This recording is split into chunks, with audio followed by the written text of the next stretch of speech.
Mr. President, ang sinasabi po ng Secretary ay kahit dun sa mga lupa na sa ngayon tinitirhan ng mga informal settlers, kung dun din magtatayo ng mga halimbawa medium-rise condominium, sila rin mismo ang titira doon. So it's in Hindi nga nila obedience pa rin. ma-afford eh. That's where this comes in, Mr. President, na Afford eh.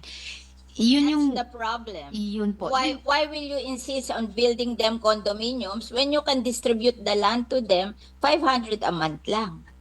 Ang babayaran nila. Why will you insist on building condominium? Dahil kikita ka do sa contractor ng condominium na may porsyento ka doon, kaya pinag-i-insist mo yung condominium. O Actually- bakit nyo ini-insist ang condominium? Payag naman yung mahihirap na i-distribute na lang yung land sa kanila, and that's 500 a month. Mr. President, kung naalala po ng Good Gentlewoman last year, sinimulan na nating i-advocate dito sa floor na to at nagbukas ang DSUD doon na yung dinedevelop nila noong 4PH program, wala pa po yung usapin ng government guarantee, ay maging bukas na i-implement in tandem sa mga proven na programa na sinusuportahan natin tulad ng CMP. Promoting that, and I don't think that's practical. That That's is why I'm questioning you para mag-isip kayo uli kung tama yung ginagawa nyo, kasi nakalagay sa mandate nyo to help the poor and the homeless.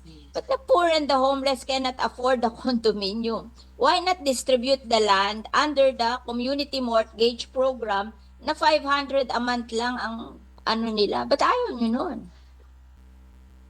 Katulad namin, nitong inyong NHA, ay some of the people na homeless sa amin along the River Drive na hindi naman pwedeng ibigay sa kanila yung easement ng ilog, they are being relocated to Naik. Ang ano doon, no down payment, 700 ang hulog, townhouse. O mas better pa yon kesa magtayo ka ng condominium sa Las Piñas tapos hindi naman ma-afford ng mga tao. Saan mo dadalhin yung mga tao?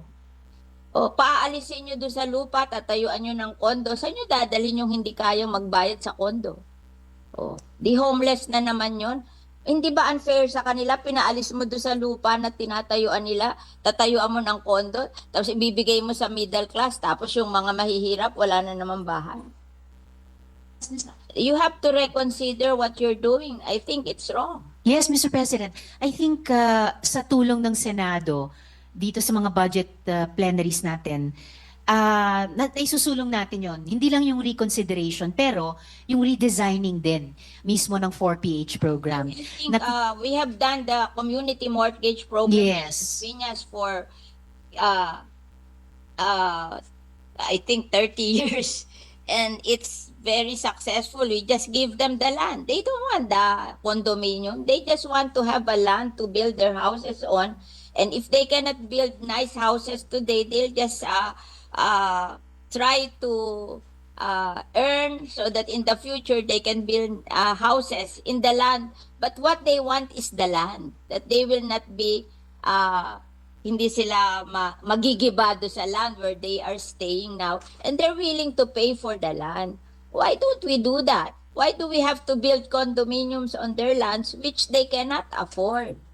Yes, Mr. President. If I may, I think napakalawak ng suporta nating mga senador sa CMP, for example.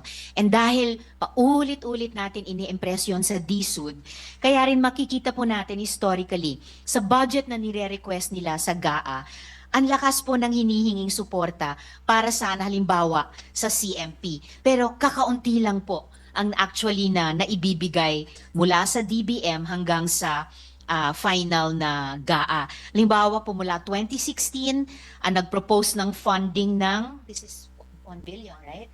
1 billion pesos hanggang sa 2024, hiniling ang 13 billion pesos. Pero ang naibibigay lang halimbawa o naibigay pala nitong 2024 GAA ay 126.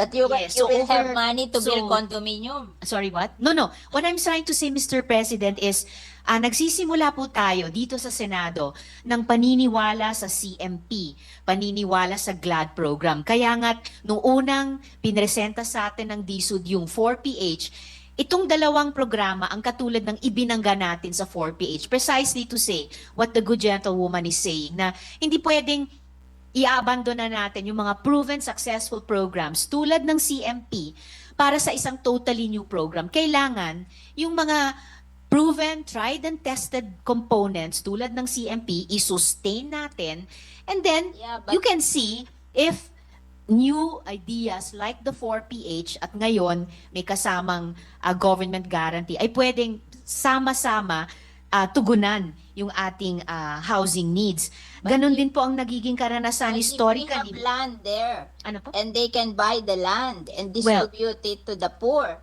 why will we have to build condominium which they cannot afford? Just Opo. give them the land. So it is actually up to us also now, Mr. President, kahit dun sa particular na programang sinusuportahan natin ng CMP. Nag-propose po itong representasyon ng 500 million pesos para sa CMP, pati po sa unprogrammed funds natin sa 2025. Ang historically din po sa budget na hinihingi ng DSUD at key shelter agencies, pero aktual na ibinibigay ng DBM, halimbawa sa SHAFC, historically humingi po tayo para sa kanila ng 14.8 billion pesos, pero 121 million pesos lamang po ang naibigay. But we are not abandoning kahit alin sa mga Gagamitin mo sa condominium kung yung land lang na murang-mura hindi mo magawa. Anong model yun sa condominium? yes, You will say that it will be financed by the private sector. yes, Madam Naman, Mr. gagamitin President. din ng government yan. Di parang government din ang gumasta dyan.